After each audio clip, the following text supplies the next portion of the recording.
My wife abandoned me and left behind a letter explaining why. I spent years unsuccessfully trying to track her down, but now she's back, begging to reconcile. Before she left, my wife had been acting strangely for months, working overtime a lot and always on her phone. One day, I came home from work to an empty house. My wife, our kid, and all their stuff, even our emergency cash, were gone. I found a note from her saying she was leaving to be with someone who made her happier, someone I knew. She didn't disclose who it was. After reading the letter, I broke down. The pain was indescribable. I drank a lot that night, feeling like she'd stabbed me in the heart. The mystery of who she left me for drove me mad. I suspected my old friend Nick and my coworker Trey but found no evidence. I spent weeks cycling through potential partners. The thought of her loving someone else I knew was torturous. I drank heavily and couldn't fathom someone else getting the happiness I once had. She took our kid, and I felt utterly lost. I considered divorce or contacting the police but couldn't bring myself to do it. I had no motivation and spent hours in bed. My house became filthy, and everyone felt like a suspect.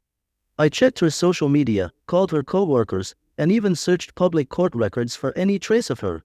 I found nothing. I lost my family, friends, and will to live. I considered hiring a private investigator but saw no point. Desperate, I called my brother Isaac.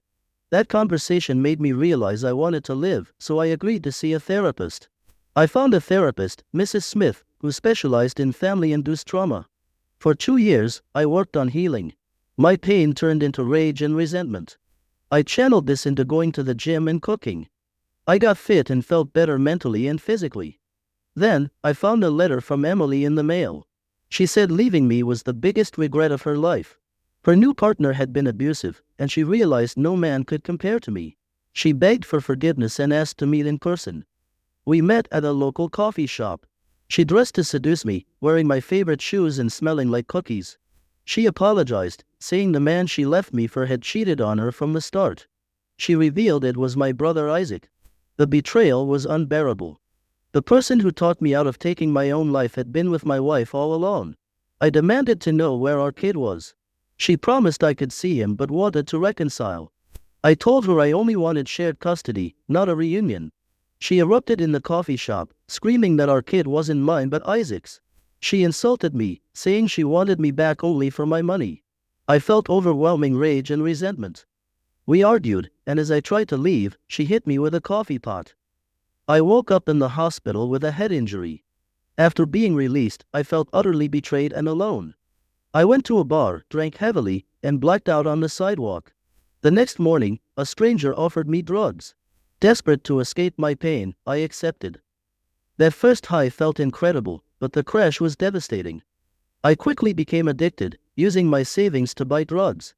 I lost my job and sold my house, ending up on the streets. My addiction spiraled out of control.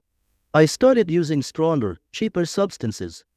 One night, I overdosed and woke up in the hospital again. My mother, who had somehow found me, demanded I go to rehab. Now, I'm in rehab, trying to salvage what's left of my life.